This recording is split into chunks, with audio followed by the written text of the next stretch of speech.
khó. Tại vì ở dưới này bọn em chưa có cái gì để đảm bảo là mang nhập xuống số lượng lớn ấy. Ok. Nếu ở quê anh là trước tầm 3 đến 5 ngày thì có thể xoay được.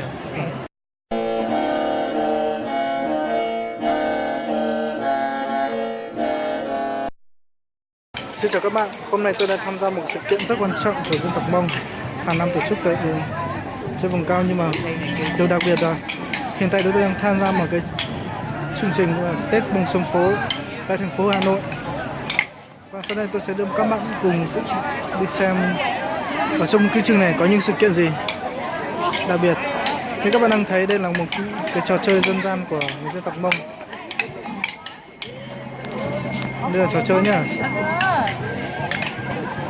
Chúng ta sẽ tiếp tục đi xem được. Mấy cô gái xinh đẹp. Đến luôn ngà. Xin chào.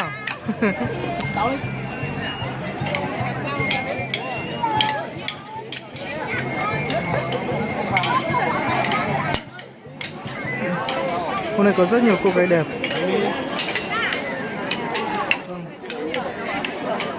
Ở đây là một cái lễ là ném bao. Đây cũng được xếp vào một cái trò chơi dân của người dân tộc Mông nha. Đây là cái mà dành cho những người mà chưa có người yêu này. Đi tìm người mình yêu thương.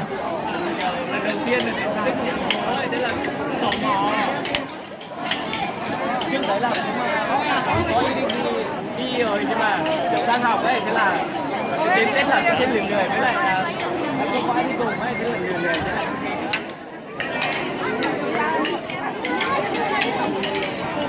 Năm nay là không có ai đi đấy, thế là chưa đi tìm này, thế nên là chỗ này buồn lắm. Vui thì nếu mọi người vui vẻ lắm, nhưng mà vui. Chúng ta sẽ đi xem tiếp nào.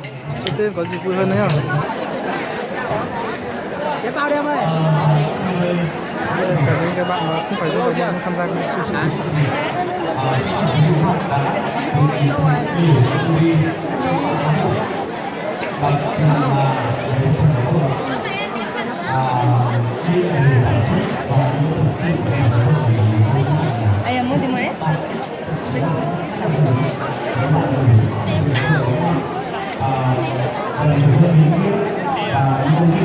Vâng, như các bạn đang thấy, đây là cổng vào trong cái sân khấu lớn nha. Đây là nhân dòng sông chia. Thì tạm dịch là chúc mừng năm mới. Đây là tiếng của dân tộc Mông nhá. Bên trái là Tết Mông Sông Phố, Tết Mông Sông Phố. Không phải là kéo không méo đâu. Đông người quá nên không được. Chúng ta tiếp tục vào trong nào. Tiếp tục vào trong thì có những gì nhá. Đây có hàng thực phẩm. Anh xem tí nữa mà mua sau.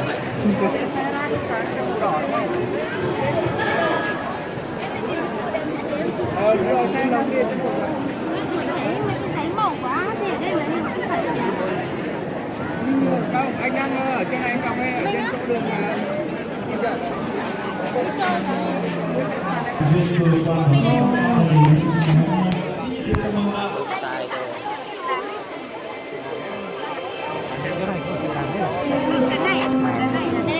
đây là tự làm ạ. Đây làm bằng phở là bao nhiêu món.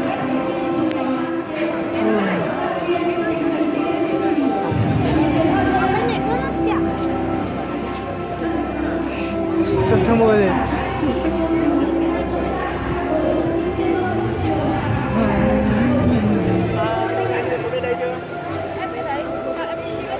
Còn em cũng không biết đấy. Chẳng biết. Mua nào, cái này được không? đi. Cái lúc đấy cho mà mua ấy. Là tao nó Chúng vào lần co đấy. vô mà Tết thì kia tao đúng đâu á. Có. Thừa một cả anh mua cho cháu đi. Nhưng mà có thừa không? Nói cho chị. Túi Túi á? Túi nhỏ không, cái túi nhỏ này để ấy cơ mà. Túi đẹp thế nhỉ? 30 cái cái thiếu một cái này. Có ai bảo không đẹp đâu. Thích rồi á. Cái này để đâu nhỉ? Mua cho bạn đi này. Không đến nhiệt rồi. Ô 그냥 như 어제 như đồ sư như đồ sư nó thay đồ nữa à? Ô đây đồ ăn đây ăn đi ăn sao chưa ăn rồi. ăn được à? Ăn tiếp thôi. Rồi, ăn nữa. Ở trên Lào Cai chị ạ. Cái này là cái sao thế? Ui thế là ở trên khoai to nhỉ? đấy là đấy họ anh Phải to thế. Cái này ăn sao hết được. Rất là 1 cân nhỉ? Một cái gần 1 cân đấy. Hôm nay không chụp đi cho có hôm cắt này của thằng này. giấy đâu nhỉ? Thằng thắng này. Không còn giấy luôn, chị không lấy giấy.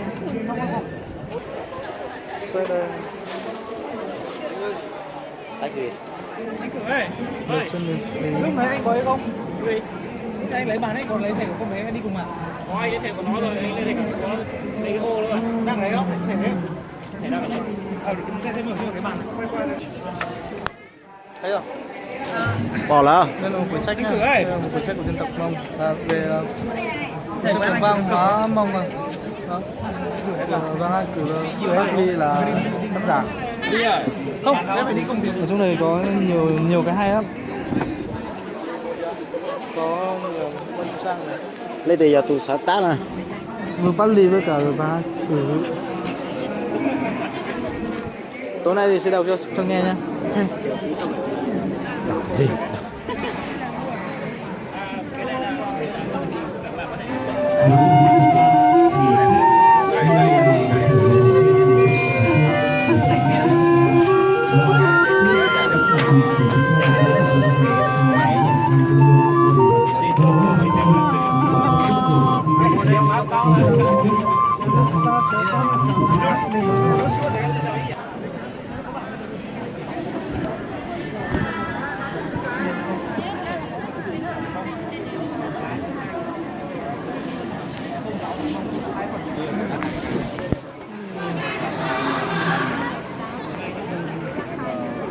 Thế của mình làm Bánh này là bánh gì đấy? Bánh dày, bánh dày. Còn ở đây. vừa mới làm xong ấm.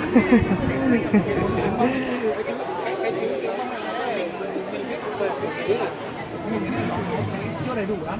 Nó còn thiếu vài từ mình sẽ không dùng nữa.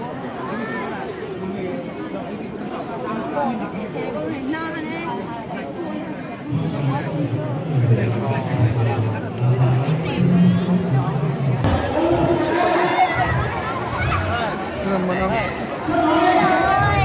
ông dừng này. Đây đầu tiên đi đến thành phố. Rượu uống nước cầm. Thằng cô anh Ly đến trưa xong rồi Mình lại Gạo đúng không? Các bạn muốn gạo ngon thì vào đây nha. Mua nha.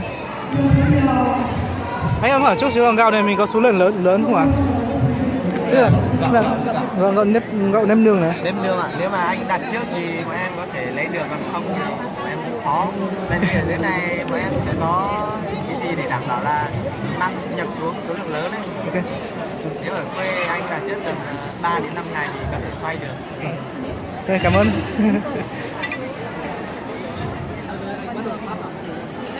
Còn bánh dày này là mình giá ở đây hay là giá ở nhà Giá ở đây, sáng nay phải giá ở đây. Nên là nó còn hơi dính dính. cái tẻ đi ở nếp, tẻ đây. Dày đây. Để rau này nó thử không?